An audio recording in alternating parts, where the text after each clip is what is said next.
07 June 2026. Trump said he calls the shots. He said Israel should hold back. He said there was no need for more strikes. But just hours later, the explosions began.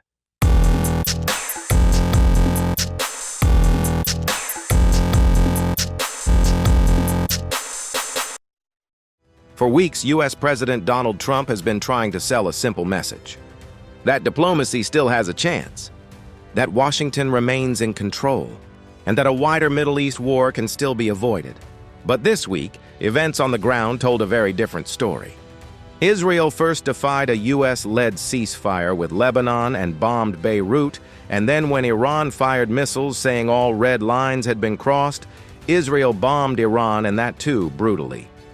According to multiple reports, Trump personally urged Israeli Prime Minister Benjamin Netanyahu to show restraint. Axios reported that Trump told Netanyahu not to retaliate after Iran's missile attacks because the United States was close to doing something good in terms of a deal. Trump himself later went even further.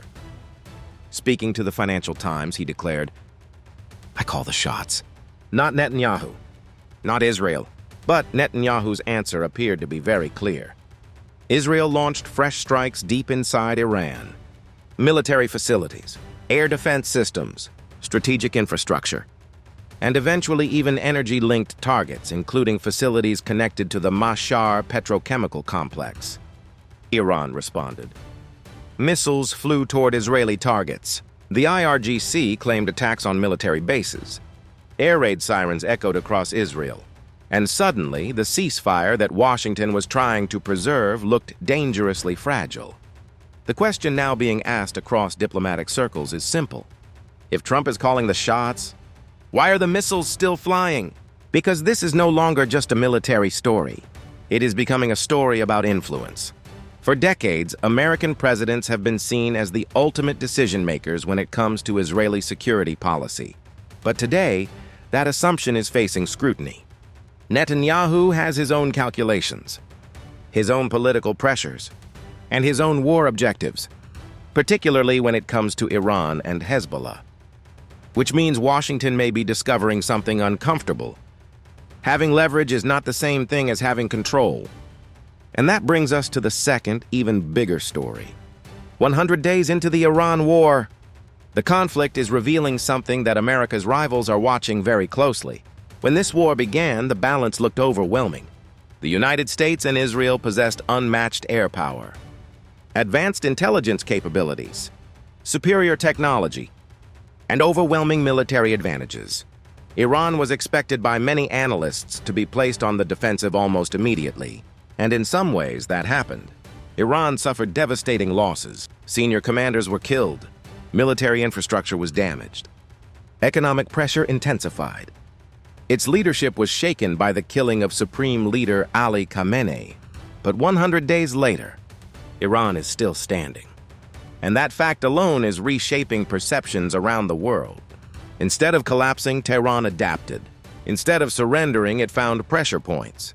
Most importantly, the Strait of Hormuz, one of the most important energy choke points on Earth, a route through which roughly a fifth of global oil trade traditionally passes. By threatening maritime traffic and disrupting regional stability, Iran demonstrated something that military planners everywhere are now studying. You do not necessarily need to defeat a superpower militarily. Sometimes all you need to do is impose costs, economic costs, political costs, strategic costs. Because despite America's military superiority, the war has not produced a decisive outcome. Negotiations remain stalled. Missiles continue to fly, and Washington still finds itself searching for an exit strategy. So 100 days into the Iran war, two realities are becoming impossible to ignore.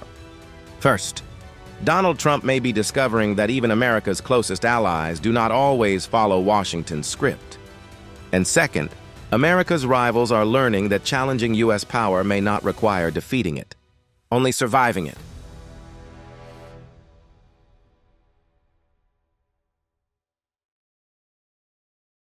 If you like this video, then like, share and subscribe to Mirror Now.